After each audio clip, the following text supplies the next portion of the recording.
that you will stay with us as we move on to our next news. The Kremlin says it appreciates U.S. President Donald Trump's efforts to initiate direct talks between Russia and Ukraine, but voiced concerns over what it calls contradictory statements from Washington. This follows Trump's recent pledge to send more weapons to Kyiv. Russian officials say such military aid only prolongs the conflict and add that it will take time to clarify the type and quantity of arms the U.S. is providing. Speaking on Monday, Trump said Washington would deliver primarily defensive weapons to help Ukraine push back against Russia's intensifying offensive. Responding to those comments, Kremlin spokesman Dmitry Peskov said that while it's clear European military aid is ongoing, there's still uncertainty around the scale and type of U.S. deliveries. Peskov said, and quoted, "The Europeans are actively involved in pumping Ukraine full of weapons." He added that as of American supplies, it will take time to clarify.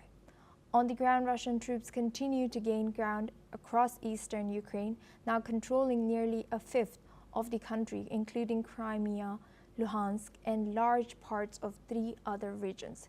Peskov also welcomed Trump's efforts to push for direct talks between Moscow and Kyiv and said there's a real potential to restart trade relations between the U.S. and Russia. But he criticized American sanctions, calling them illegal, and claimed they are hurting businesses on both sides.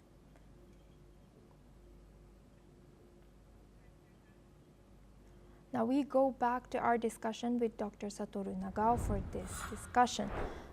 How credible is the Kremlin's criticism of U.S. sanctions as illegal, and what effects are these sanctions having on businesses in both countries? This is just tactics of the negotiation, because originally President Trump of the United States tried to arrange a ceasefire between Russia and Ukraine. That time, President Trump tried to show it looks like he is pro-Russian politician in the United States.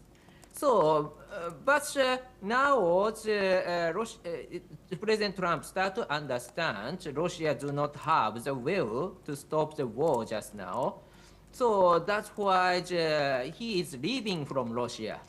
But view from Russia, they want to continue a little bit pro-Russian policy of the President Trump.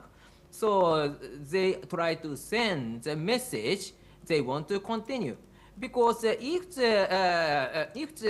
Russia send a message, friendly message to the President Trump, and if the President Trump does not give up to seek the ceasefire between Russia and Ukraine, there's a possibility that President Trump cannot impose more tougher sanctions against Russia.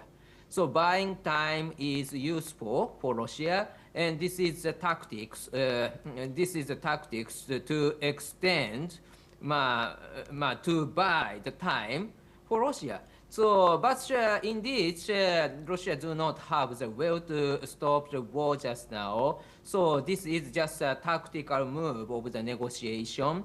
There is no real will to stop the war or restart trade with the United States, I think.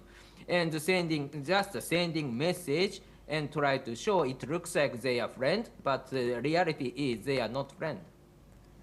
Thank you very much, Dr. Satoru Nagao, for sharing that insight. You will stay with us as we stay on the topic. Now we move on to our next